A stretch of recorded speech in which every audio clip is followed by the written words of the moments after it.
Bharat Canada विवाद के बीच में अब पाकिस्तान की भी एंट्री हो गई है। भारतीय सुरक्षा एजेंसियों से मिली जानकारी के अनुसार पाकिस्तान आने वाले कुछ दिनों में कनाडा की धरती का इस्तेमाल भारत विरोध के लिए करने की तैयारी कर रहा है। पाकिस्तान वैसे भी खालिस्तानी सेंटिमेंट का इस्तेमाल भारत के खिलाफ लंबे समय से करता आया है। पाकिस्तानी एजेंसी आईएसआई भड़काऊ प्रदर्शनों, विरोध और साजिशों के लिए फंडिंग करती रही है। यह बात भी किसी से छुपी नहीं है। भारत कनाडा ताजा विवाद से पाकिस्तान एक मौका देख रहा है भारत के खिलाफ नफरत के जाल बुनने का। कनाडा और भारत के बीच विवाद शुरू हुआ तो पाकिस्तान में आईएसआई और आतंकियों के चेहरे खिल गए, लेकिन जब पश्चिमी देशों ने कनाडा के आरोपों को भाव नहीं दिया तो पाकिस्तान के पेट में दर्द हुआ। कनाडा में निज्जर की हत्या के बाद पाकिस्तान में बैठे हाफिज सईद, मसूद अजहर और सैयद सलाहुद्दीन को भी अपनी जान खतरे में दिख रही है। ये तब है जब भारत का निज्जर की हत्या में दूर दूर तक हाथ नहीं है, फिर भी पाकिस्तान कांप रहा है। इसलिए उसने कनाडा में अपना ऑपरेशन शुरू कर दिया है। कनाडा की राजधानी ओटावा में 25 सितंबर को खालिस्तान समर्थक बड़ा विरोध प्रदर्शन करने वाले हैं और खालिस्तान समर्थकों की मदद के लिए पाकिस्तान की खुफिया एजेंसी आईएसआई जुट चुकी है। The larger issues of terrorism and not just terrorism, but also the fact that it is being funded and supported, and we know this for some time from our western neighbor Pakistan. But the issue of safe havens and places to operate is being provided abroad, including in Canada. Pakistan, if there is the last country, I think, talking about credibility, and I don't think anybody really takes their comments seriously. Pakistan जानता है कि खालिस्तान समर्थक आतंकवादियों के किसी भी कार्यक्रम पर अब सारी दुनिया की नजरें होंगी, जिसे देखते हुए भारत को अपने राजनयिकों की सुरक्षा के लिए कदम उठाना पड़ा। We have always believed that it is the host government's responsibility to provide security. If there is some places we have our own security posture also, but look, I don't want to discuss security measures in public. If there is any country, if you're talking about reputational issues and reputational damage, if there's any country that needs to look at this, I think it is Canada and its growing reputation as a place, as a safe haven for terrorists, for extremists and for organized crime, and I think that's a country that needs to worry about its international reputation. ये सारे सबूत दुनिया के सामने हैं। Canada में बैठे खालिस्तानियों का पाकिस्तान खुलेआम समर्थन कर रहा है। पाकिस्तान में बैठे आतंकियों के इशारे पर कनाडा में काम हो रहा है। खालिस्तान आतंकवाद जिस विकृत रूप में आज कनाडा में दिखाई दे रहा है, उसकी कहानी वाया पाकिस्तान, कनाडा और यूरोपीय देशों में पहुंची। खालिस्तान आतंकवाद जिस विकृत रूप में आज कनाडा में दिखाई दे रहा है, उसकी कहानी वाया पाकिस्तान, कनाडा और यूरोपीय देशों में पहुंची। असल में खालिस्तानी आतंकवाद कश्मीर और बांग्लादेश मुद्दे पर मिली पाकिस्तान को करारी हार की खींच का परिणाम रहा। यह शुरू हुआ था पाकिस्तानी फौजी तानाशाह जियाउल हक के जमाने से। तब पाकिस्तान ने इसे K2 यानी कश्मीर और खालिस्तान मिशन से जोड़कर नाम दिया था। कश्मीर मुद्दे पर पूरी तरह मात खाने के बाद अब पाकिस्तान खालिस्तान के मुद्दे पर भारत को चोट पहुंचाने की कोशिश कर रहा है।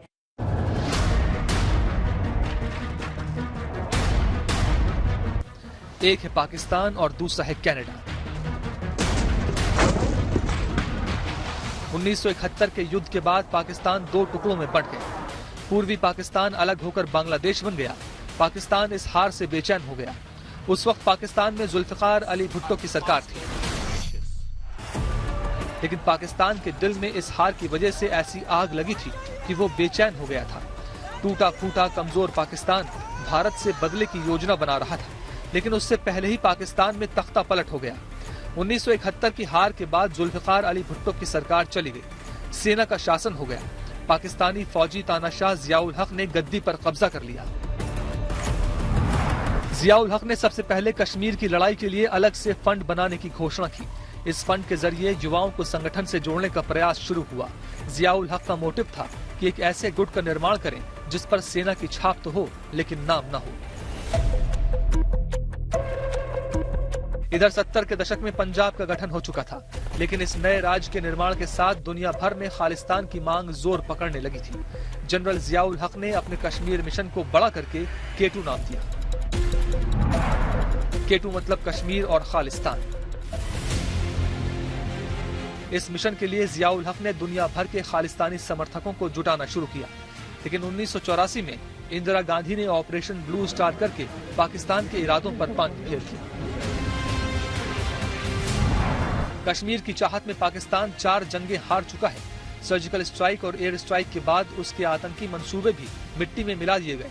तो पाकिस्तान एक बार फिर अपने पुराने हुक्मरानों के नफरती एजेंडे पर काम कर रहा है और वो एजेंडा है खालिस्तानी उपद्रव को बढ़ावा देना। कश्मीर में 370 हट चुकी है और लाल चौक पर लहराता तिरंगा पाकिस्तानी हार का ऐलान करता नजर आ रहा है। कश्मीर में मात खाए पाकिस्तान की निगाहें फिर से इसलिए पंजाब पर है। खालिस्तानी जिंदाबाद फोर्स का हेडक्वार्टर पाकिस्तान में है। बब्बर खालसा इंटरनेशनल का ठिकाना पाकिस्तान में है। खालिस्तान कमांडो फोर्स का गढ़ कराची में है। इन तीनों के हैंडलर पाकिस्तान में बैठे हैं। इसके अलावा खालिस्तान टाइगर फोर्स और खालिस्तान लिबरेशन आर्मी के आतंकी पाकिस्तान में बैठे हैं, लेकिन फंडिंग कनाडा से हो रही है। दुनिया में जहां जहां खालिस्तानी गतिविधियां नजर आईं, भारत ने कड़ा विरोध दर्ज कराया। वो ऑस्ट्रेलिया हो या ब्रिटेन, भारत ने अपना रुख स्पष्ट कर दिया और खालिस्तानी आतंकवादियों के खिलाफ कड़ी कार्रवाई की मांग की। भारत सरकार की आतंकवाद के खिलाफ इस सख्ती से दुनिया भर के आतंकियों में हड़कंप रहा और उनके मददगार बौखलाए हुए हैं। खालिस्तान समर्थक Pakistan, Britain, America, Canada, Australia, Germany, Switzerland, Spain और इटली में सक्रिय हैं।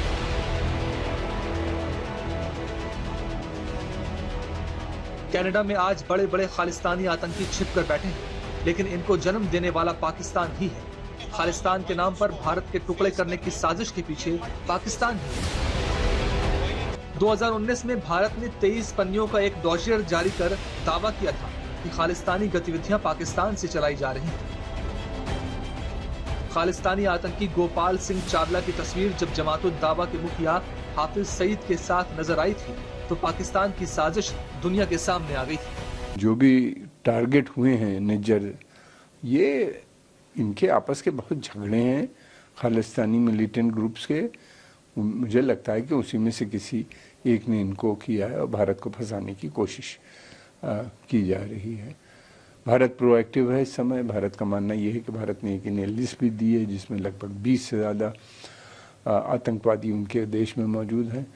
कनाडा बिलीव करता है डेमोक्रेसी, रूल ऑफ लॉ, ये सारी कंट्रीज जो चैम्पियंस बल्कि हैं डेमोक्रेसी, इनको इन लोगों को अरेस्ट करना चाहिए और ये खालिस्तानी गतिविधियों पे रोक लगानी चाहिए। जैसे कि ये लोग, इसमें से बहुत से ऐसे ग्रुप हैं जो मनी लॉन्ड्रिंग, ड्रग के धंधे कर रहे हैं, इस तरह की भी चीज़ें रिपोर्ट आ रही हैं पंजाब से, और इसके पीछे कहीं ना कहीं पाकिस्तान का भी हाथ है, मुझे नज़र आता है। जैसे कि जितने भी खालिस्तानी, इनके बहुत डीप रिश्ते जो हैं वो पाकिस्तान के साथ भी। ऑस्ट्रेलिया में पिछले दिनों सिखों का अलग देश बनाने के लिए वोटिंग हुई थी, जिसमें दावा किया गया कि 10,000 सिख शामिल हुए थे। हिंदुओं के मंदिरों पर खालिस्तान के समर्थन में नारे लिखे गए थे। कनाडा में खालिस्तान टाइगर फोर्स और सिख फॉर जस्टिस जैसे संगठनों का हेडक्वार्टर है। जर्मनी में एक दो नहीं, कई मोस्ट वांटेड खालिस्तानी आतंकी छिपकर बैठे हैं। लुधियाना कोर्ट ब्लास्ट का मुख्य आरोपी जसविंदर सिंह मुल्तानी भी जर्मनी से ही एक्टिव है। 26 जनवरी 2021 में रोम में खालिस्तान समर्थकों ने भारतीय दूतावास में अपना झंडा लगा दिया था। अमेरिका के वॉशिंगटन में खालिस्तानी समर्थकों ने भारतीय दूतावास के सामने बनी महात्मा गांधी की मूर्ति पर खालिस्तान का झंडा लहरा दिया था।